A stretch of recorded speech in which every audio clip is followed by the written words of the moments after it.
It's known as the Wings of Morocco, Royal Air Maroc, and lately the North African Kingdom's national carrier has been spreading those wings, hoping to take off in a new direction.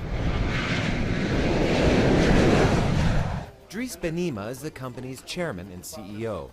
He's busy trying to save Morocco's flagship airline from going under following years of deficit, high fuel costs, and intense competition from low-cost European and regional carriers. In summer 2011, we were losing $2 million per week because we were operating a very thick network of routes between Europe and Morocco, outside Casablanca, Marrakesh, Tangier, Agadir, and so on. And really, this business model was not working. To fix it, Royal Air Maroc completely overhauled its strategy. After a massive government bailout in 2011, the airline closed many of its routes. They opened some new ones, and they cut staff. Nearly half of the company's employees were laid off. It also stopped focusing on travelers whose end destination is Morocco and shifted to transforming Casablanca into a transit hub for passengers going between Europe and countries like Senegal, Ghana, and Nigeria. Africa is really growing. The demand for air transport is big, and I think that the airlines are not addressing this demand with enough efficiency.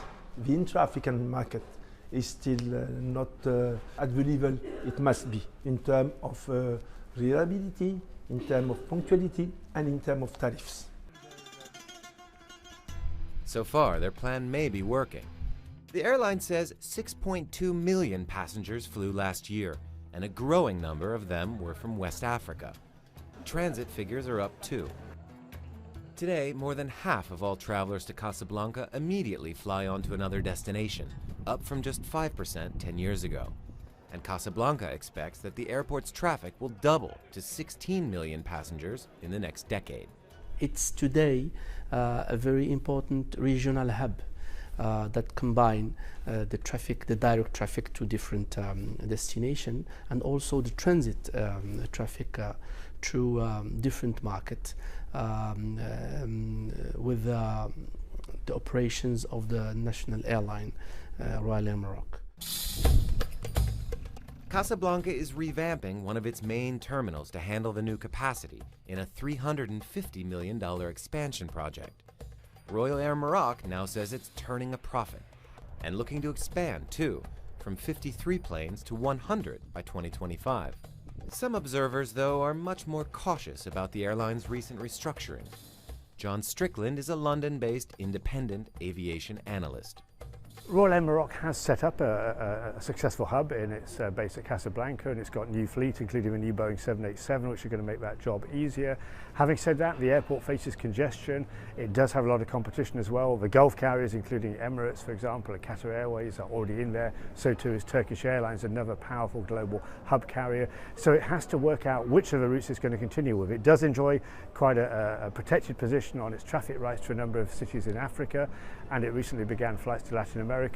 It really has to make sure that it focuses, otherwise it could be drowned out by competition if it makes the wrong choices. And those markets, Benima says, are undoubtedly African. We have, again, to stay and to show to our brothers from the continent that Morocco is an African nation. And Royal Maroc is more and more an African airline based in Casablanca than really a national Moroccan airline. Although analysts say Africa accounted for only 3% of global air travel last year, Royal Air Maroc says it's only just beginning to take off.